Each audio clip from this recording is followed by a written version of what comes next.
বলা শোনার জন্য অনুরোধ করবো।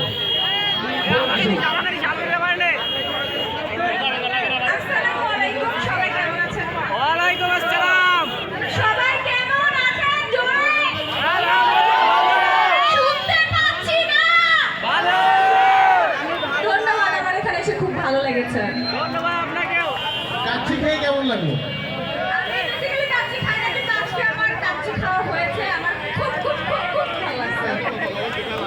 হাততালি হয়ে যায় কাচ্চি খাওয়ার জন্য। এরপর আমাদের মাঝে একটু অভিজ্ঞতা শেয়ার করবেন জনপ্রিয় চিত্র পরিচালক এবং প্রযোজক ও আন্তর্জাতিক শো অর্গানাইজার সাকিব সালিম ভাইয়া। জোরে হাততালি হয়ে যায় সালিম ভাইয়ের জন্য। আপনারা সবাই কেমন আছেন? কাচ্চি টানে কাচ্চি খেয়েছেন তো? সত্যি খেয়েছেন? না খেলে কিন্তু অবশ্যই খেয়ে নেবেন, কারণ কাচ্চি টানে